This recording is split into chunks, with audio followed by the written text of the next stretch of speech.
Bumuo tayo ng bagong salita sa pamamagitan ng pagpapalit ng letra sa salita. Magpapakita ako ng mga larawan para makatulong sa inyo sa pagbuo ng bagong salita. Ano ang tawag sa nakikita ninyo sa larawang ito? Ito ay mas maliit kaysa sa karagatan at ito ang nakapalibot sa Pilipinas. Dagat! Tama, ito ay dagat. Pero ang salita natin ay kagat. Anong letra kaya ang papalitan natin para ito ay maging dagat?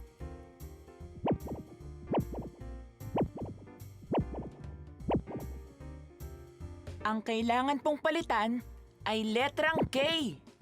Tama, ang papalitan natin ay ang unang letra. Ang letrang K ay gagawin nating letrang D. Dagat. Ano ang nasa larawang ito? Dito tayo nagtatanim ng mga halaman, prutas at gulay. Lupa. Pero ang salita po ay luha. May kailangan tayong palitan sa salitang ito para maging lupa. Ano ang kailangan nating palitan?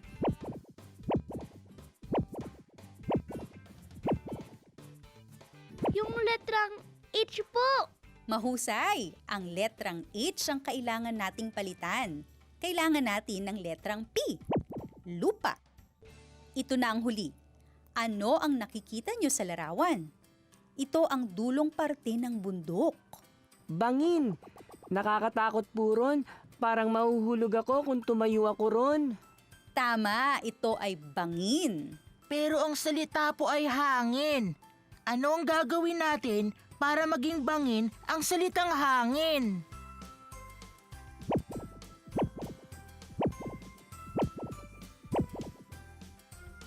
Yung letrang H po. Magaling! Kailangan nating palitan ang letrang H ng letrang B. Bangin. Madali lang, hindi ba? Subukan naman natin ang pangalawang paraan. Yun po ba yung pagsasama-sama ng mga pantig? Oo, Abby. Dito naman, kailangan nating na makabuo ng mga salita sa pagsasama-sama ng mga pantig. May mga larawan din akong ipapakita para makatulong sa inyo. Ito ang larawan ng salitang kailangan nating buuin. Anong mga pantig ang ipagsasama natin para mabuo ang salita ng larawang ito?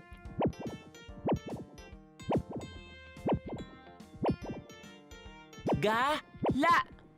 Gala. Hindi ito. Lapat. Lipat.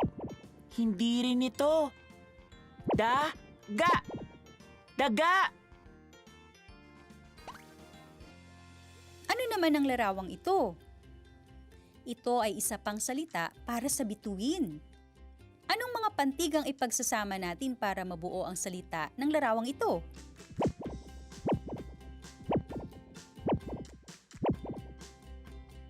Liha. Liha? Hindi. Tali. Tali? Hindi ito. Tala. Tala. Anong numero ang nasa larawang ito? Anong mga pantig ang ipagsasama natin para mabuo ang salita ng larawang ito?